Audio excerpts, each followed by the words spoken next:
A ver, pensemos en algo. ¿Qué tal suenan unos cuentos de hadas, pero para la era de las máquinas? Suena curioso, ¿verdad? Pues hoy vamos a explorar justamente eso, con una historia fascinante del universo de Stanislav Lem, que fue un verdadero maestro de la ciencia ficción. Pero, un momento. Olvidémonos de los láseres y las naves espaciales por ahora. Estas historias, en realidad, se sienten como cuentos de hadas clásicos. Tienen sus caballeros de metal, sus reyes con circuitos y, claro, villanos programados para la maldad. Y aquí está el corazón del asunto, que es una idea brillante. Estamos en un universo poblado enteramente por autómatas. Todas las historias que ya conocemos aquí se cuentan a través de la lógica fría de los impulsos eléctricos. Es genial. Nuestra fábula de hoy arranca en un rincón bien lejano del cosmos, en un planeta tan hermoso como el hado llamado Crionia. Un mundo que está, literalmente, esculpido en hielo. En este lugar viven los criónidas. Imaginen seres de cristal, hechos de agua helada. Su existencia entera depende del frío más extremo que se pueda concebir. Para ellos, la más mínima fuente de calor no es solo un peligro, no, es la aniquilación total. Y claro, un planeta así, que brilla en la oscuridad del espacio como una joya, lleno de tesoros hechos de gases congelados y con una luz que viene de auroras boreales atrapadas en el hielo, pues era un objetivo irresistible. Todos los conquistadores del cosmos lo querían para ellos. Y, como era de esperarse, atraídos por ese brillo, llegaron 3 electroguerreros muy poderosos, cada uno con una sola idea en mente: conquistar este frágil mundo de hielo. Vamos a conocer a nuestros invasores. Primero, Cupricio, el guerrero de cobre. Luego, Ferricio, forjado completamente en hierro. Y finalmente, Cuarciano, hecho de cuarzo. 3 fuerzas de la naturaleza a punto de chocar contra un mundo de cristal. Al primer guerrero, a Cupricio, le fue bastante mal y rápido. Su final fue súper irónico. Verán, era demasiado caliente para el mundo que quería dominar.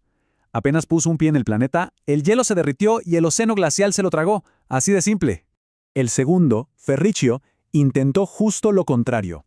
Para aguantar ese ambiente, se enfrió tanto, pero tanto, que la grasa de sus articulaciones se congeló por completo. Quedó ahí, tieso para siempre. Y hoy es básicamente una montaña más, cubierta de nieve. Y entonces llegó el tercero, Cuarciano. Él sí que aprendió de los errores de los otros 2.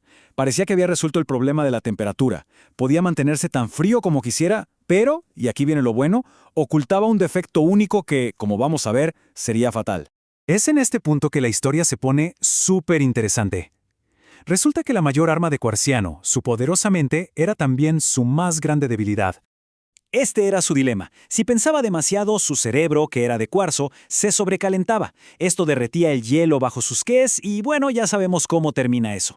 Para sobrevivir, necesitaba tener la mente prácticamente en blanco. Entonces, ¿cuál fue su plan de ataque? Sencillo, la fuerza bruta. Avanzar sin pensar absolutamente nada, solo repitiendo una y otra vez una frase muy simple para mantener el cerebro frío y evitar el desastre. Y al principio, vaya que le funcionó. Su estrategia fue devastadora. Las murallas de Frigidia, la capital, cayeron ante él. Destrozó a Borio, el líder de los criónidas. Incluso venció al príncipe asteroido usando su propio defecto como un arma. Generaba pequeñas ráfagas de pensamiento para calentar el aire lo justo y hacer añicos a sus enemigos. Pero justo cuando la victoria parecía suya, este invasor que parecía imparable se encontró no con un ejército, sino con un enigma. Con un acertijo. Mientras iba arrasando con todo, Cuarciano de repente se topó con una pequeña figura solitaria. Era Varión, aunque todos lo conocían como Hielodío, el sabio más grande de todo Crionia. El sabio no dijo ni una palabra. Nada. Simplemente, en medio de todo ese caos, empezó a hacer gestos con las manos. Primero levantó 2 dedos, luego 1. Cuarciano, aunque estaba confundido, siguió con su ataque. Pero el sabio esquivaba cada golpe, y entonces hizo una última señal súper críptica, un círculo con los dedos. Y esto fue demasiado para Cuarciano. No podía simplemente ignorarlo. Y ahí se detuvo. Su mente, que había mantenido apagada por tanto tiempo, empezó a trabajar a toda máquina. ¿Qué significaban esos gestos? ¿Qué le quería decir? Y mientras pensaba y pensaba, su cerebro de cuarzo se empezó a calentar, hasta que de repente el hielo se partió y el océano negro se lo tragó para siempre. Y aquí está la genialidad de la trampa. Como Yelodio explicó después, su victoria se basaba en algo muy simple. Un invasor que fuera de verdad inteligente jamás habría atacado Crionia. Se habría dado cuenta de que no había absolutamente nada en ese mundo helado que pudiera desear o usar. Esto nos lleva a la moraleja de la fábula. La inteligencia, la astucia, la comprensión son armas mucho más poderosas que la fuerza bruta. Y Yelodio no ganó con poder, sino que usó la propia curiosidad de su enemigo en su contra. Y así, la historia nos deja con esa pregunta flotando en el aire. La fábula de Crionia es un recordatorio que nunca pasa de moda. La victoria no siempre es para el más fuerte, sino para quien entiende la verdadera naturaleza de la batalla y sobre todo la debilidad de su adversario.